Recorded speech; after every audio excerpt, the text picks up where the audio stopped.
All right, everyone, let's get right into it. Welcome back to the channel. I'm Matt with Green Bar Trading, and welcome back to another weekly watch list video for you guys here. So what we're going to start with is the earnings on tap for this coming week. We have a huge week of earnings. All the big tech companies report. So we're going to want to watch these because, as you saw with Netflix, the market really liked that report. Netflix went up a ton. As you saw with Snap, not a great company, okay? They don't make any money, but still, it made the market and a lot of other tech stocks pull on back, at least at the beginning. So we're watching Microsoft, Meta, Apple, Amazon. If I'm forgetting any here, you have it up on the screen here. So this is a very big week. It's going to be a lot of fun. Earnings season is a lot of fun. But if you are trading through any of these, keep in mind you're going to be paying up for premium. And if the move doesn't go your way, you're risking a lot. It's not really great to trade around earnings. But you do whatever you want to do. I personally would like to take my trades off before the reports because you just never know what's going to happen. All right. So that's the earnings, the economic calendar for the week. Right here, we're going to start on Monday with some manufacturing data, Tuesday with some home data, and then Wednesday, same thing. What I'm looking for this week is the PCE on Friday. The PCE on Friday is a huge inflation gauge for the Fed. The Fed loves this. It's one of their favorite reports to look at. So this is going to be definitely that day for this week. So we had a nice week last week where there wasn't much macro other than the earnings. There was really no economic reports that caused chaos in the market. So that was very nice. This week, not exactly going to be the same. Friday is a big day there. All right, looking back at last week's sectors, we saw technology climbing up the leaderboard. That's great to see because a lot of technology has been crushed. So we're starting to see some moves, maybe a bottoming out, maybe a nice little rally setting up. We'll get to the charts there in a second, but nice. I like to see green. We've been used to seeing a lot of red on these sectors each weekly watch list video. So this is good to see. The market's had a good week. Now, the yields. The yields have been an issue for so many months, just about the entire year, where they started off and where they are now, and how they've risen so fast, so quickly. They've risen so high so quickly, I should say. That has crushed the equity market. That's common, that's normal, that happens. It is happening, especially on Friday. You can see here the 10-year is this line here, this black line. The NASDAQ is this yellow line. This was the trading day that you're looking at. Yields on the 10-year were up 2% right at the beginning of the day, just about to that 4.30 where we hit yesterday and started to sell off. Now, what happens when that happens? The yields start to pull on back. Bonds start to get actually bought. So this works a little bit different. When the yields go straight up, that means that the bonds are being sold off. When the yields come on down, that means that the bonds are being bought. So this is an inverse relationship with the NASDAQ market. You can see at the beginning of the day, our futures were down, bond yields were up.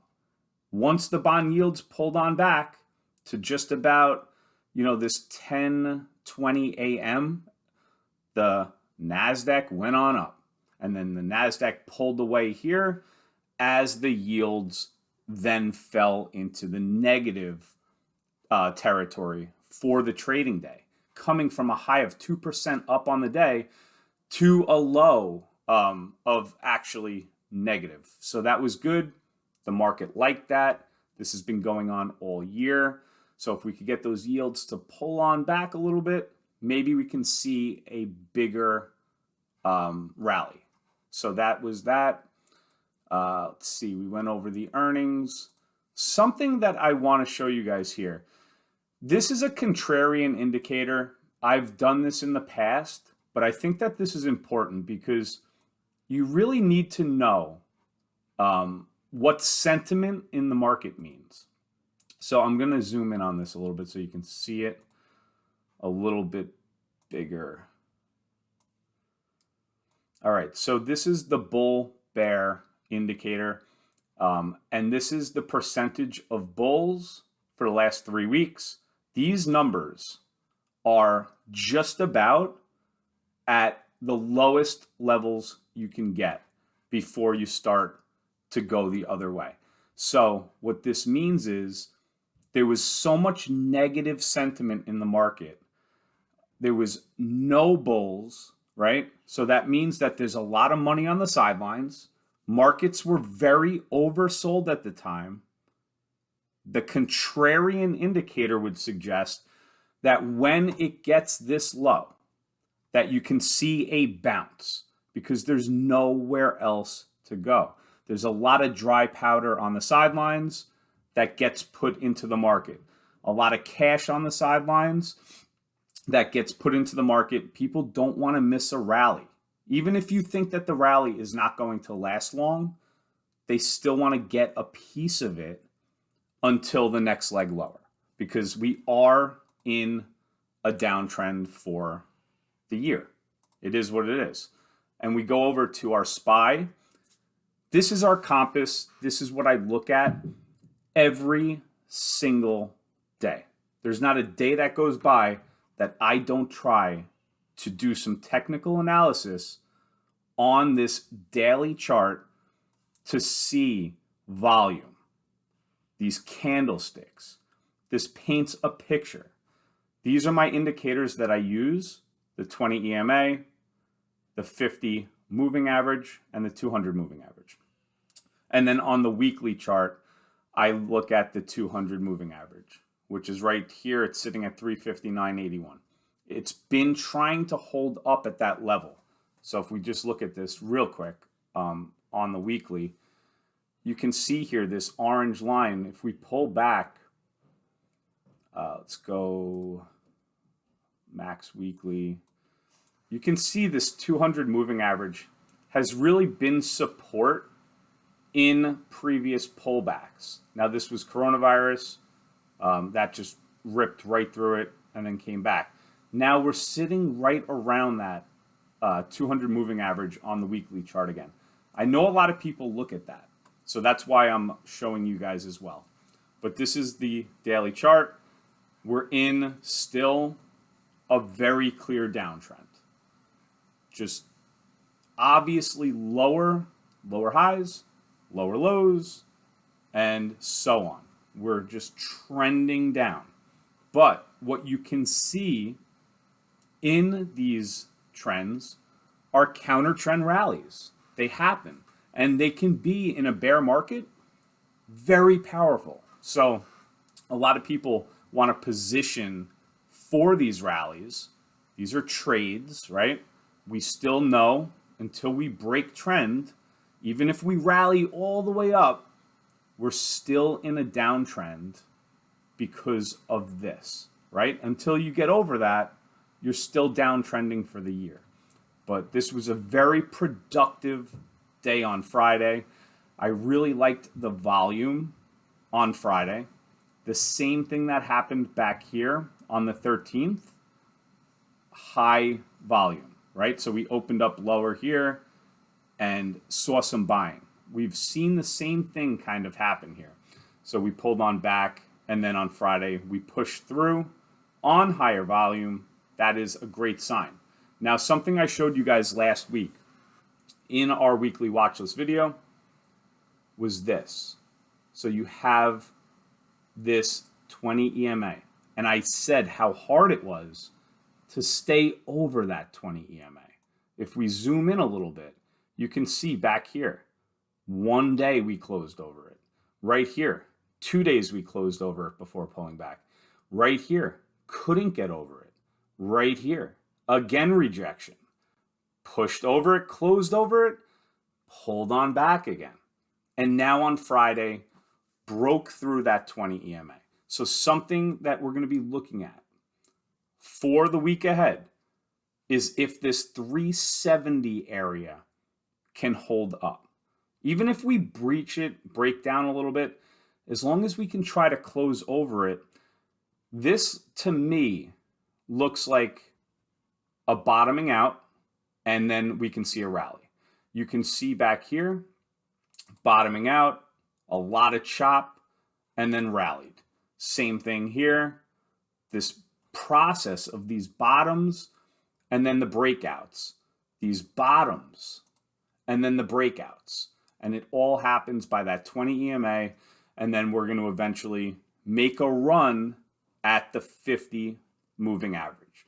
So this is something that I'm going to be watching. But the same thing here, you can see how long it can take before we can see a rally. So this is a productive start. Anything is possible, but it is a productive start. So we're going to be watching that. That's the SPY. On to the Qs. This is what we're looking at. This is the daily chart again. 200 moving average on the weekly sits at 274. So we just got over that. Now, same thing, 20 EMA. 20 EMA and a downtrend line. I'm just going to make this thicker so that you guys can see at home. So this is the 20 EMA, broke over it, could not hold it. So this is a downtrend right here.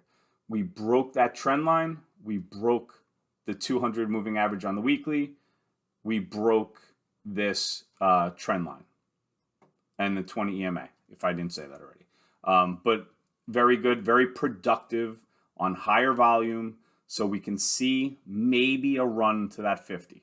This is the way the charts are setting up right now. Yes, I know we're in a downtrend for the year. Just because that's a downtrend does not mean that we can't see a rally. So this is looking pretty good for a rally. Now, the only thing I have to say is we have a lot of tech earnings this week. And one of those in particular carries a huge weighting on this, and that's Apple. And that's on Thursday. So, if we want to see a real rally, we're going to need to see Apple hold up and at least have some decent earnings. And then we can, see that breakout. So that's the Qs. Looking at the Dow Jones, which had a great week. This candle, a beauty on the daily, right up to the 50 moving average. This, excuse me, this is one of those indexes that's making a run at the 50. It couldn't hold over it here. And look at this daily candle there. From the 20 EMA. So we broke the 20, pulled on back to the 20, right to the penny, went from the 20 to the 50 moving average. That's a pretty cool candle. How we react here at the 50 is going to be anybody's guess. It didn't go well here, but this is definitely looking like a breakout of this bottoming type of formation here. It's a really ugly choppiness. But once direction starts to show, trading becomes much easier. So this, very tough to trade, just like on the SPY, just like on the Qs. If you've had a rough couple of months, it's very tough to trade this chop. Once direction starts to show, that's when you should really be making your money and putting that risk back on. The IWM, Russell 2K. This is the small caps. Just got over the 20 EMA on this one. This has held up really well. It hasn't broken down as much as the other indexes. It's held at its June lows, and now it's looking like it wants to, continue that march up. So that's the Russell 2K on some really nice volume. And, the relative strength lines on all these are starting to make those higher highs and higher lows. So that's what we like to see, coming from very oversold areas to getting back some strength. So that's the major indexes. What I do want to show you guys is the VIX. This is the daily chart on the VIX. We were climbing that 20, and now we finally broke down under it. We closed under it. We broke under 30. This is good. I want to see this pull back even more for a more sustainable rally. The TNX, all this is the yields on the Treasury, the 10-year Treasury yields. As this continues to go up, the yields go up, and this is just an ETF, an index for it. So we opened up, like I showed you guys on Friday, we were up like 2% and then had this big red candle. The yields pulled on back for the day. It's coming into the top of this sort of this trend line too, for whatever it's worth, but it is pulling on back. It seems to get these big pushes and then pulls on back. You can see here, push, pulls on back. If we can pull on back, even if it comes down to this support at the 20, that will mean that the market will like that and likely rally some more. The dollar had trouble right here. So let's just zoom in on this. This is a trend line for the year. The top end of this trend line, it pulls on back.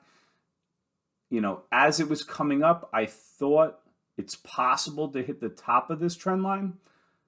Pulled on back to the 20, tried to do it again to that same penny there, and now closed under the 20. So if this pulls on back to at least the 50, which has been support for it all year, we can look at, possibly a market that goes up. So when these go up, the market, the equities go down. Same thing with the yields, same thing with the VIX. When the VIX rallies, the markets go down. So now maybe we've peaked out on these. As they come down, it gives equities some time to possibly make a move. All right, so that's it, guys. Just wanted to come on here. Hopefully it wasn't too long, but these are a lot of important things. These are things that I like to look at every week before the trading week, so I can go in and see. And actually, I just want to show you guys the SPY. I forgot to do this on the weekly. This weekly candle right here, a very nice weekly candle on the SPY. So let's see what happens. This could be the start of a little rally, which would be nice. So that's it, guys. Hit the thumbs up. If you're new, consider subscribing. And that's it. Thanks, guys. Take care.